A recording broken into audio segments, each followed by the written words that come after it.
Je te donne toute ma vie, prends mon corps et prends mon âme, ton précieux sang me purifie, tu as vaincu. Et tu me rends vainqueur. Maintenant, enfant de lumière, fortifie-moi de ton esprit. Tu vois, je ne suis que poussière, sans toi vaincu par l'ennemi. Je te donne toute ma vie, prends mon corps et prends mon âme, ton précieux sang me purifie, tu as vaincu et tu me rends vainqueur.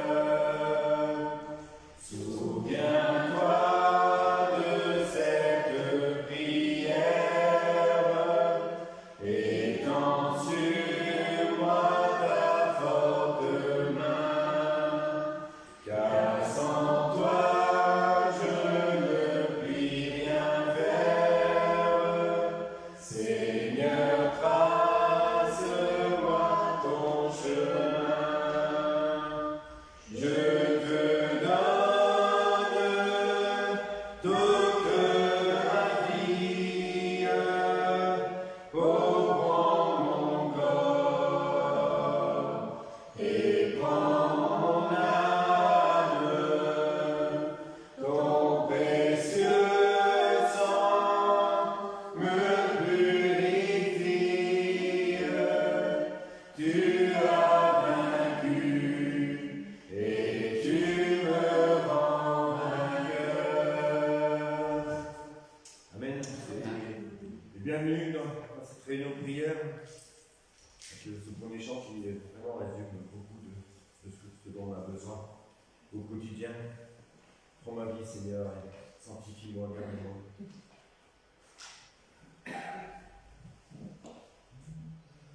Chaque jour, à chaque instant qui passe, Père Saint, tu es mon seul soutien. Dans les heures sombres d'angoisse, guide-moi par tes conseils.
le Père et au Fils.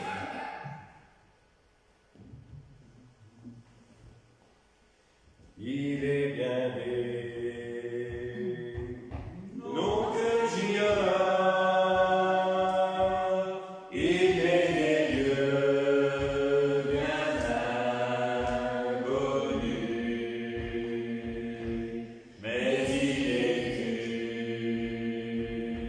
une chose encore, que dans mon cœur ce n'est plus moi, mais c'est Jésus. Dieu est réel en moi. Dieu est réel, car du péché me délivra. Dans son amour, il me sauva. Dieu est réel, car dans mon cœur je l'aperçois. On peut me rire, me mépriser, on peut me fuir, m'abandonner. Mais dans ma j'ai décidé pour le Seigneur qui sur la croix m'a tant aimé. Dieu est réel, réel en moi. Dieu est réel, car du péché me délivra. Dans son amour, il me sauva. Dieu est réel, car dans mon cœur je l'aperçois. Depuis je sais en qui j'ai cru, car tout est neuf, tout est changé. Ennui et crainte ont disparu pour laisser place à mon bonheur inégalé. Dieu est réel, réel en moi. Dieu est réel, car du péché me délivra. Dans son amour, il me sauva. Dieu est réel, car dans mon cœur je l'aperçois. Dieu est réel, réel en moi. Dieu est réel, car du péché me délivra. Dans son amour, il me sauva. Dieu est réel, car dans mon cœur je l'aperçois. Alléluia. Avant d'aller plus loin, je vais demander à Christian, tu veux bien nous remettre dans le nom du Seigneur. Merci Seigneur Jésus-Christ. C'est toujours avec une grande joie que nous nous retrouvons en ta présence, Seigneur. Seigneur Jésus, nous savons que on peut avoir des difficultés, et nous savons que nous pouvons compter sur toi à chaque instant.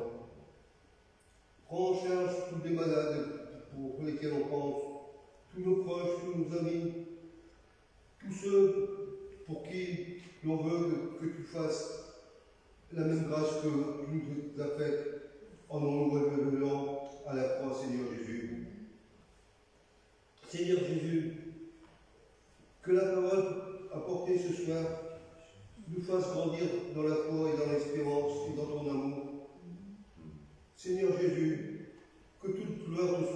siècles des siècles. Amen. Amen.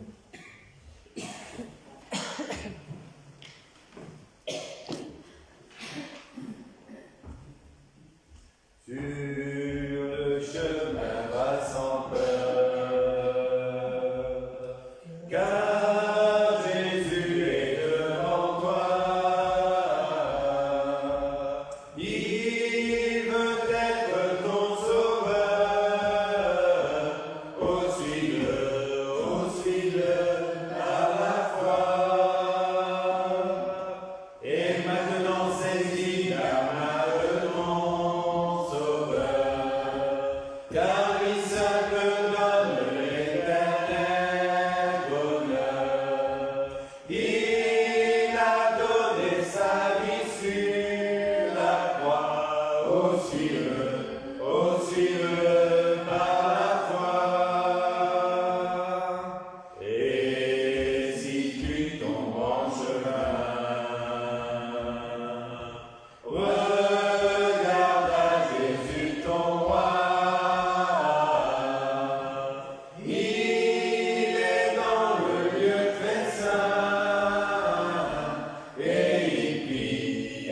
il prie pour toi.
soit pour les tiens.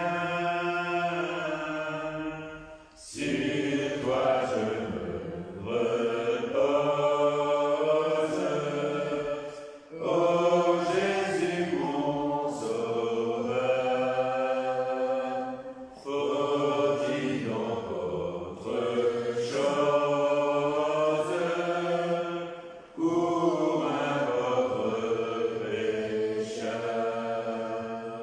En toi j'ai la victoire, la paix, la liberté. À toi je rendrai gloire durant l'éternité. Si du bonheur y passe, la source doit arriver. C'est assez de ta grâce pour vivre et pour mourir. Sur toi je me repose. Ô Jésus mon Sauveur, faut-il donc autre chose pour un pauvre pécheur?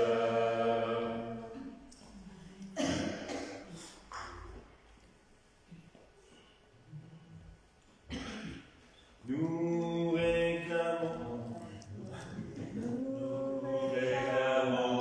Seigneur, la présence de ton esprit, le feu, la puissance. Viens et demeure au milieu de nous. Bénis ce rendez-vous. Par le bien-aimé Maître. Oh oui, parle au cœur. Ta gloire fait paraître, vers sans doute tes faveurs. Viens nous donner selon ta promesse, paix, bonheur, parfaite allégresse. Fais abonder en nous chaque jour ta grâce et ton amour. Par le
fois, écoutez tout ça, en sortant, si vous prenez une bonne averse, c'est que votre prière a été entendue. C'est les eaux du ciel. Vous ne voulez pas m'en vouloir, c'est pas grave. On en prend un dernier avant de partager la parole. Après, j'en ai encore un pour après.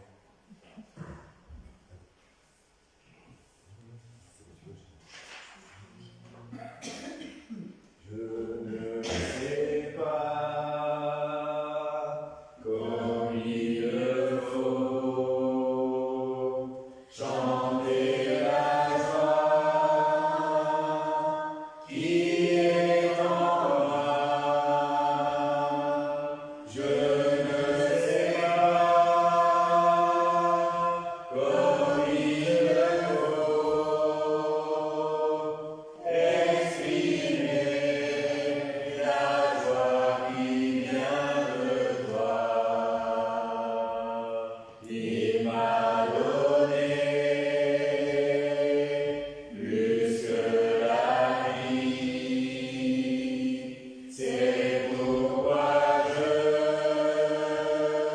chante aujourd'hui. Il m'a donné plus que la vie. C'est pourquoi je veux être pour lui. On l'a jugé, il n'a rien dit. On l'a blessé, il n'a rien dit. On l'a percé, il n'a rien dit. Sans un mot, sa tête il a penché. Et alors, au ciel il est monté. Pourquoi pleurer, vous lamenter? Il reviendra, et ce jour-là, il est en moi, c'est devant moi,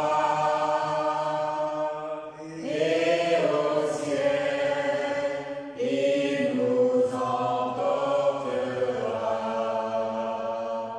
Et au ciel, il nous emportera. Alléluia. Belle espérance.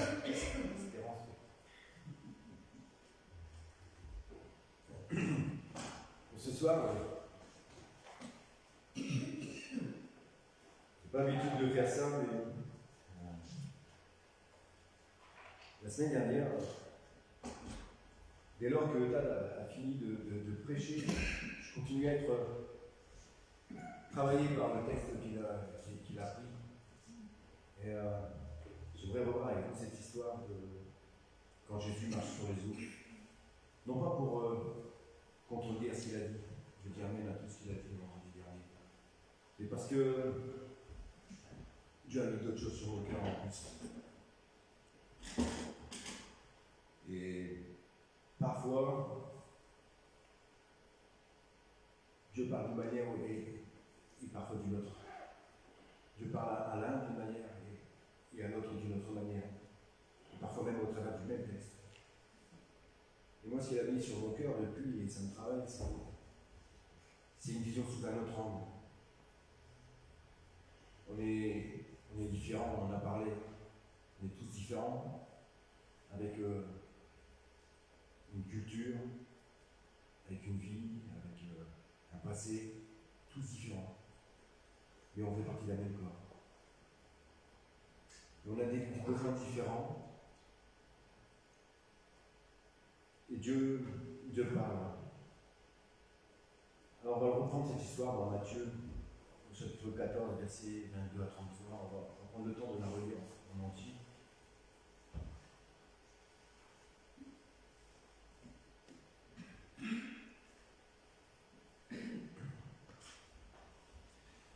Ensuite, il obligea les disciples à monter dans la barque et à le précéder sur l'autre rive, pendant qu'il renverrait les foules.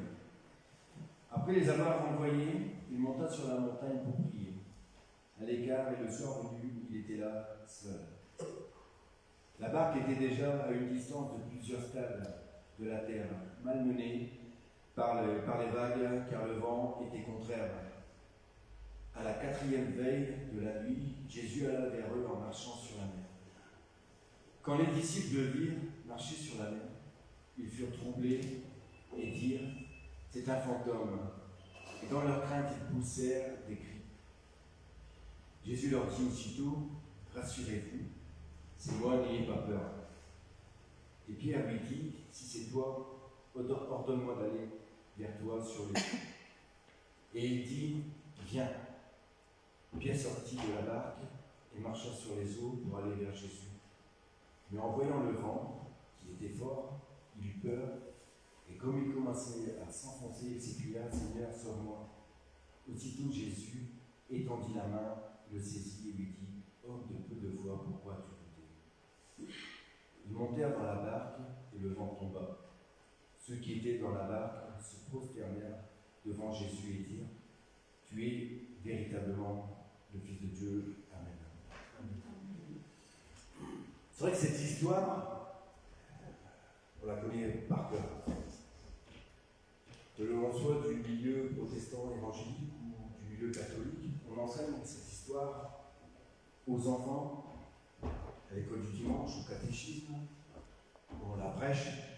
On la connaît bien cette histoire. On a une vision certainement personnelle de cette histoire, avec une approche et un angle différent de ce qui se passe. Ce qui est certain, c'est que moi, ce que je vois dans ce texte, c'est que Jésus a tout planifié. Jésus a tout planifié. Il ordonne aux disciples de partir. Il aurait très bien pu renvoyer les foules et les accompagner dessus. Mais non, il leur ordonne de partir. Il renvoie la foule. Et là, il prend le temps de prier. Cette histoire, elle passe après le miracle de la multiplication, c'est après le repas. Donc on peut s'imaginer qu'il est déjà tard quand ça commence. Après le dîner, il est à 19-20 heures, et il prend le temps.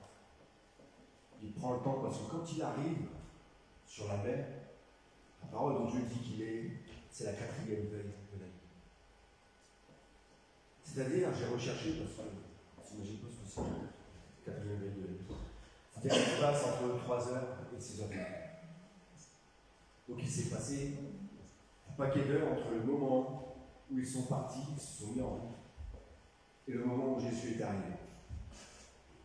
Et il les a envoyés en plus à un moment où le vent était contraire. Ils ont ramé de nuit, ou je ne sais pas s'il y avait une voile, je ne sais pas comment expliquer, mais durant des heures. Et quand arrive ce temps-là, il est dit qu'ils sont à plusieurs stades de la mer. Donc moi j'ai recherché un peu ce que ça voulait dire. La mer, c'est pas réellement une mer. C'est un lac. C'est un grand lac, il est tellement grand qu'on l'appelle la mer. Et à ce moment-là, ils sont quasiment au milieu. Ça veut dire qu'ils fassent demi-tour ou qu'ils continuent. L'issue, c'est la mer. Ils sont à ce moment-là, pendant des heures, donc on imagine qu'ils sont fatigués, ils sont dans l'obscurité. Le vent est contraire, on ne parle pas de tempête. On ne parle pas de pluie, on ne parle pas de... Mais ils se prennent des vagues. Des vagues qui les éclaboussent, des vagues qui les secouent, qui les remuent. Et là, Jésus décide de partir à leur rencontre et il arrive. Il arrive, et pas comme n'importe quel homme. Il arrive en marchant sur l'eau. Et eux, que font-ils? Ils disent, ils ont peur et ils crient. Nous, on sait que c'est Jésus, parce que c'est la parole qui dit. À aucun moment, les disciples reconnaissent Jésus comme Jésus. Ils voient une silhouette arriver, et là, ils disent c'est un fantôme. C'est parce que nous, la Bible dit Jésus alla vers eux en marchant sur eux. Nous, on sait que c'est lui. Et souvent, on a tendance à se dire, avec tout ce qu'ils ont vécu, l'épisode précédent, ils sont dans la barque, il y a une tempête, Jésus dort, et puis d'un coup, il le réveille, et d'un mot, il calme tout. On se dit, mais comment ces disciples peuvent-ils avoir peur de Jésus? C'est quand même pas normal. On a cette vision-là de cette histoire. Ces disciples dans la barque, Jésus arrive, eux, ils ont peur, ils crient. Mais quand on réfléchit bien, qu'est-ce qui est normal dans cette histoire? D'avoir peur et de crier, ou alors de marcher sur l'eau? C'est quoi la normalité? C'est d'avoir peur. L'un, c'est un comportement normal. Marcher sur l'eau, c'était pas normal. Mais c'était le plan de Dieu. C'était le plan de Dieu. Il aurait, comme je vous dis, très bien pu partir dès le début avec eux dans cette barque. Et puis réitérer un épisode de tempête. Mais non, il fallait frapper encore plus fort. Il fallait les marquer encore plus. Il fallait qu'ils comprennent que Jésus, c'est le Fils de Dieu. Jésus avait un plan. Il ne s'est pas amusé à les effrayer pour son plaisir. Mais il fallait qu'il fasse quelque chose de grand. Il fallait qu'il fasse quelque chose de grand. Mais nous, humains du XXIe siècle, on a tendance à limite les condamner, ces disciples. À ne pas les comprendre, à les pointer du doigt. En se disant, ça, c'est pas normal. C'est pas normal qu'ils aient peur. C'est pas normal qu'ils doutent. Il y a Pierre. Et je vous parlerai de Pierre. Il y a Pierre. Pierre, il dit, on peut le voir dans le verset, avant le verset 31. Donc, Jésus, au verset 27, il dit, Jésus leur dit, rassurez-vous, c'est moi, n'ayez pas peur. Au verset 28, Pierre lui répondit, si c'est toi, ordonne-moi d'aller vers toi sur les eaux. Ce qui prouve bien qu'ils n'ont aucune vue sur la personne qui est aux abords de la barque. Et en plus de ça, avec le vent, avec les vagues, avec cette barque qui est ballottée, la voix de Jésus, Pierre la connaît bien. Et on n'est même pas certain. Et c'est quoi le douter qu'il est en train de faire quand il dit si c'est toi? C'est pas un doute. Un doute dans le sens, un doute de foi. C'est normal qu'il se pose la question de si c'est Jésus. Il ne le voit pas et il ne reconnaît pas forcément ça. Vous êtes déjà allé au bord de mer quand ça souffle fort, quand les vagues viennent frapper? Même de jour, vous dites, essayez d'avoir une conversation avec quelqu'un juste à côté de vous. Dites-moi si vous y arrivez aisément ou si vous n'êtes pas obligé de crier un peu bien fort. La personne à côté, elle vous entend. Alors il ne perçoit pas. Il ne perçoit pas Jésus. Et Jésus lui dit quand même, viens. Que fait Pierre? Il y va. Il y va, il avance. Il avance de manière fébrile. Parce que, encore une fois, qu'est-ce qui est normal? C'est normal d'avoir peur, c'est normal de trembler. C'est normal de s'imaginer des choses. Ce qui n'est pas normal, c'est de marcher sur l'eau. Et Pierre avance. Et à un moment donné, son esprit d'être humain ne peut pas faire abstraction de ce qu'il a autour de lui.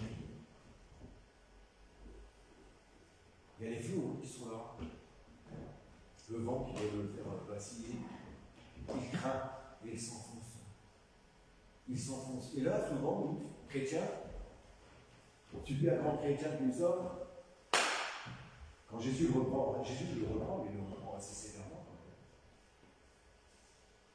Quand il lui dit, homme de peu de foi, pourquoi as-tu douté? Moi, quand on entend ça, je me dis quand même, Seigneur, t'as été dur avec Pierre dans ces conditions. Et nous, comme on lit ça, on perçoit ça, on a tendance à montrer Pierre du doigt. Il va lui dire, franchement, t'étais pas top, Pierre. C'est vrai, quoi. T'étais pas top, pourquoi t'as douté? Là, tu marchais sur l'eau, t'as avancé, t'as douté. Moi, je douterais pas. Moi, j'aurais pas eu peur. Moi, je te connais, Seigneur, là, avec tout ce que tu as fait dans ma vie, mon expérience, ce que j'ai vu de toi, ce que je sais de toi. Moi, j'aurais pas eu peur. Bah si. Si, n'importe qui aurait eu peur. N'importe qui, je pense, qu'aurait douté à ce moment-là. Et Jésus le reprend, il le reprend. Comme je vous dis, assez ferme. Mais c'était pas pour l'enfoncer plus profond. Parce que qu'est-ce qu'il fait après? Il lui tend la main et il le sort. Il lui tend la main et il le sort. Il lui parle comme ça, c'est pour le faire grandir. Pour le faire avancer. Pour que Pierre devienne ce qu'il sera à l'avenir. Il y a des moments comme ça, c'est vrai, hein, où Dieu a ce plan là, et on ne comprend pas toujours. Parce qu'il y a des moments compliqués, on vacille, on a peur, etc. C'est pas pour notre mal hein, que Dieu laisse faire pousser dans ses plans. C'est parce que lui, il veut nous amener à autre chose, il a une vision autre de ce qui nous attend. Et Pierre, c'est pas la seule fois où il aura peur. Il y a un autre épisode dans la Bible qui parle de Pierre, même si on ne dit pas qu'il a peur. C'est la peur qu'il anime à ce moment. C'est quand Pierre va renier Jésus. C'est dans Marc, on peut le lire, chapitre 14.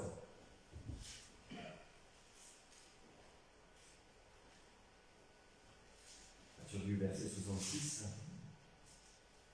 à 72. Pendant que Pierre était en bas dans la cour, il vint une des servantes du souverain sacrificateur. Elle vit Pierre qui se chauffait, le regarda en face et lui dit: toi aussi tu étais avec Jésus de Nazareth. Il le nia en disant: je ne sais pas, je ne comprends pas ce que tu veux dire. Puis elle sortit pour aller dans le vestibule. La servante le vit et se mit de nouveau à dire à ceux qui étaient présents: il est de ces gens-là. Il le nia de nouveau. Peu après, ceux qui étaient présents dirent encore à Pierre: certainement toi aussi tu es de ces gens-là, car tu es galiléen et tu parles comme eux. Alors il se mit à faire des imprécations et à jurer: je ne connais pas l'homme dont vous parlez. Aussitôt, pour la seconde fois, le coq chanta, et Pierre se souvint de la parole que Jésus lui avait dite avant que le coq chante 2 fois: tu me renieras 3 fois. Et alors il se mit à pleurer. Encore une fois, cette histoire, on la connaît aussi. On enseigne aux enfants aussi. Et on ne comprend pas toujours pourquoi Pierre renie Jésus. Jésus a été arrêté. Jésus est là il est dans cette cour et il subit de la part des soldats des injures, des crachats, des baffes. Il est maltraité. Il est battu. Et Pierre le suit de loin et entre dans cette cour. Il entre dans cette cour. Une cour, c'est un espace clos. Pour fuir d'une cour, c'est pas si évident que ça. Hein. Et nous, on se dit, mais pourquoi il a renié Jésus? Il a passé toutes ces années auprès de lui. Il a vu ce qu'il était, il est le Fils de Dieu, il l'a confessé. Et là, il le renie. Pourquoi il a fait ça? Eh bien, parce qu'il a eu peur. Il a eu peur pour sa vie. Et ça, c'est normal aussi. Ça, c'est normal aussi. C'est normal de craindre pour sa vie. On est fait de chair, on est fait de sang, on est fait de pensée. On est des êtres humains. Et nous, c'est vrai que, à la longue, on n'a pas forcément été orienté. Mais moi, j'avais cette vision-là. Pourquoi Pierre il a fait ça? C'est quand même pas normal. Un disciple avec tout ce qu'ils ont vu. Moi, Seigneur, jamais je te renierai. Jusqu'au bout, jamais je te renierai. Est-ce qu'on en est réellement certain de tenir cette parole? C'est facile, hein, dans notre pays, au pays de la France, même si tout va pas bien souvent. C'est facile d'être là sur notre chaise, assis confortablement, dans de bonnes conditions, et même dans la maladie. On a des soins, on a des choses quand même. D'avoir un regard là-dessus et de se dire, moi jamais, Seigneur. Imaginez-vous à sa place. Avec des hommes méchants, avec des hommes violents, avec des hommes armés. Qu'auriez-vous fait? À mon avis, la même chose. La même chose. Imaginez-vous qu'un jour, un peuple entre en France et vous oblige à renier, comme il y a pu y avoir dans le passé.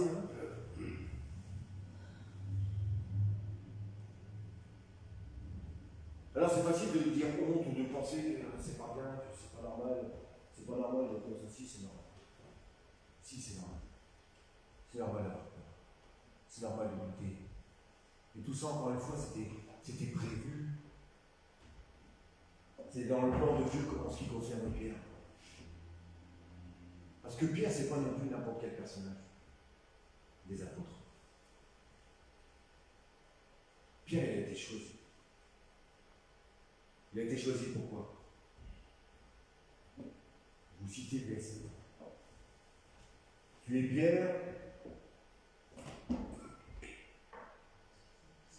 et sur cette pierre, on va lire ensemble. Dans Matthieu 16.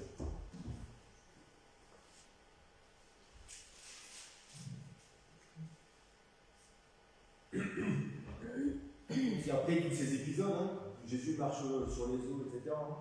16, pardon, excusez-moi. Verset 15 à 18.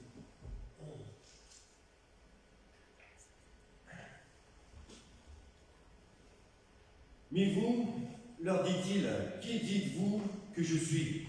Simon-Pierre répondit, tu es le Christ, le Fils du Dieu vivant.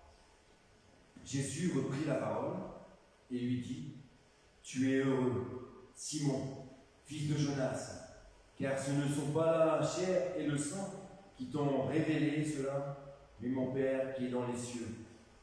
Et moi je te dis que tu es Pierre, et que sur cette pierre, je bâtirai mon église, et que les portes du séjour des morts ne prévaudront pas contre elle. Amen. Pierre a été choisi pour être celui sur qui l'Église allait être construite. Et pour ça, il fallait qu'il soit fort. Il fallait qu'il soit fort dans la foi, il fallait qu'il soit ferme. Il fallait qu'il soit ébranlé par les eaux. Il fallait qu'il soit... qu'il vive ces moments de trouble pour qu'il comprenne que Jésus est le Fils de Dieu, que Jésus l'aime, que Jésus lui pardonne, même le reniement. C'était dans le plan de Dieu. Et Pierre il a eu une fin tragique en plus. Pierre a eu une fin tragique. Alors, j'ai recherché. Jésus lui avait annoncé, pas de manière flagrante, mais dans Jean, au chapitre 21, on en parle. versets 18 et 19. Jésus lui annonce sa mort comme il a annoncé sa propre mort, de la même manière. Jean 21. Alors, on va dire, je vais lire 18 et 19. En vérité, je te le dis, quand tu étais plus jeune, tu te saignais toi-même et tu allais où tu voulais. Mais quand tu seras vieux, tu étendras tes mains et un autre te ceindra et te mènera où tu ne voudras pas aller. Où tu ne voudras pas. Il dit cela pour indiquer par quelle mort Pierre glorifie Dieu, et ayant ainsi parlé, il lui dit, suis-moi. Jésus annonce à Pierre une fin tragique. Et la manière dont est mort Pierre, c'est pas énoncé dans les évangiles. Mais il y a quand même des traces de ce qui s'est passé. Il a été arrêté par les Romains. Il a été emprisonné. Il a été crucifié. Comment pouvait-il aller jusque-là sans renier sa foi, sans avoir peur, s'il n'était pas passé par cette construction? C'est pourquoi c'est normal. C'est normal de passer par des moments de crainte, de peur. C'est normal. Ce qui n'est pas normal, c'est d'y demeurer.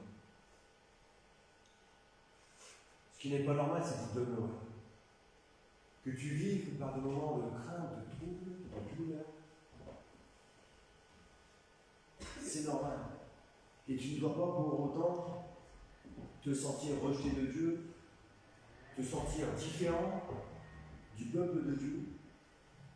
Parce que Dieu a un plan. Un plan qui est différent du mien, différent de ma sœur, de mon frère, de mes frères, de mes sœurs. Parce que nous sommes tous différents, mais encore une fois, nous sommes un seul corps. Avec un but commun, c'est d'arriver à la vie. Et la vie avec un grand V. La vie éternelle. On n'est pas tous capables de se dire, il peut arriver quoi que ce soit à mon corps, c'est pas grave. On a un sauve. Limite, j'aspire à aller rejoindre le Seigneur, c'est pas donné à tout le monde. Après, quand on est confronté à la mort, à une situation dangereuse,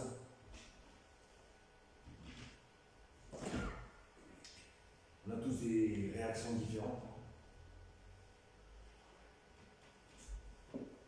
Bon, je pourrais en témoigner, je suis passé par un moment foudroyant où j'ai vu mes dernières secondes. Et la seule raison qui m'a fait oublier la peur, c'est la paix de Dieu. C'est la paix de Dieu. Et c'est pourquoi il est normal d'avoir peur. Et c'est pas normal d'y demeurer. Parce que Dieu nous donne sa paix. Dieu ne nous abandonne pas, même dans les moments les plus difficiles, dans les moments extrêmes de nos vies. Dans celles par lesquelles nous sommes déjà passés et celles qui nous attendent encore. On ne sait pas de quoi demain est. On ne sait pas quand Jésus reviendra. On ne sait pas ce par quoi nous allons devoir passer. On sait que des choses arrivent. Et avant même que ces choses arrivent, peut-être que tu seras confronté à des choses personnelles, des douleurs personnelles dans ta chair, dans ton âme, dans ton esprit, autour de toi. Et ce sera normal d'avoir peur. Il sera normal de craindre. Ça ne fera pas pour longtemps de toi un mauvais disciple, un mauvais enfant de Dieu. Ça ne t'éjectera pas de la famille de Dieu, parce que c'est normal. Mais tu dois retenir les enseignements de l'Éternel, tout ce qu'il t'a donné, tout ce que tu as reçu. La paix, lui la donne. non pas comme le monde. Jésus il l'a dit, hein, non. Il nous avantage que je m'en aille. Parce qu'il vous donne l'Esprit Saint. Et c'est important de rechercher l'Esprit Saint, l'Esprit de Dieu, et se laisser conduire par lui. Il est important aussi de s'accepter soi-même, reconnaître ses faiblesses, les confier à l'Éternel pour que ces faiblesses deviennent des forces. L'Éternel, c'est le Créateur, c'est le potier, nous sommes l'argile dans le champ, ce champ. Tu es le potier, je suis l'argile, façonne-moi, Seigneur. Mais aide-moi à traverser ces épreuves, surtout sans abandonner. Parce que c'est normal, encore une fois, c'est normal d'avoir peur, il n'y a pas que Pierre qui est peur. Vous savez,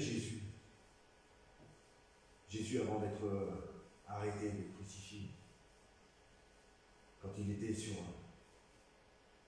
le mont en prière, il était pris d'angoisse, une angoisse extrême, que des grumeaux de sang ont coulé de son front jusqu'à terre. Qu'est-ce qui provoque ça? Qu'est-ce qui provoque cette angoisse? Jésus craignait, il savait ce qui lui attendait. Il a été obéissant jusqu'à la mort de la croix, mais il a eu ce moment, non pas de doute, mais de peur, de crainte de ce qui devait lui arriver. Il s'est remis dans les mains de son Père. Alors oui, c'est normal. C'est normal de souffrir, de craindre, d'angoisser. C'est normal. Il faut savoir l'accepter. Tout le monde n'est pas comme ça arrivé à une étape de sa vie chrétienne où on prend la parole et vas-y. On prend autorité, on domine. Tout le monde n'en est pas à cette étape de la vie. Il faut savoir accepter qu'il y en a des plus avancés, des moins avancés. Et que chacun est dirigé, chacun est construit à la vitesse, à des vitesses différentes, à des étapes différentes. Acceptez-le. Voilà ce que Dieu a mis sur nos cœurs concernant ce texte.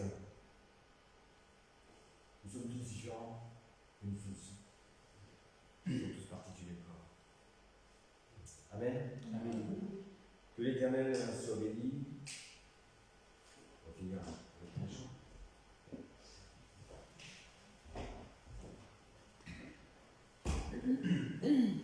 Hein? Ok. On prend un chant. Je vais laisser le mec. D'accord.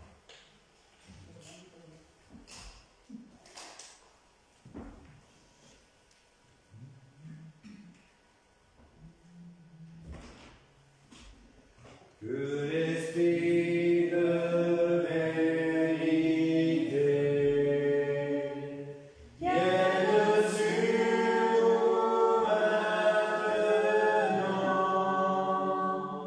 pour que nous puissions te ressembler et savoir prier.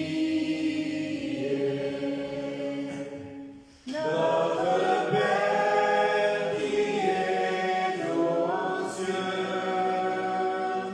que ton nom soit sanctifié, que ton règne vienne. Amen.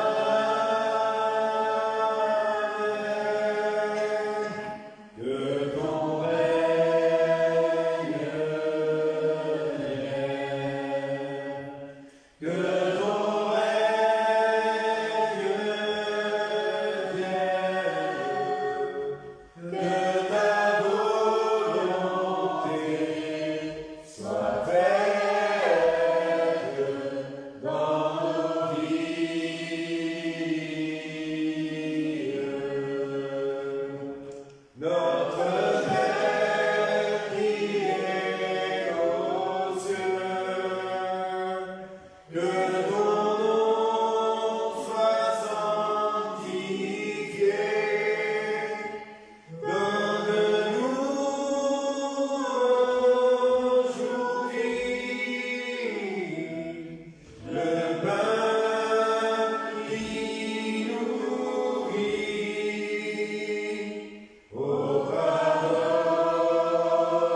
aux cieux, nous voulons ensemble sanctifier ton nom, élever ton nom, Seigneur Jésus.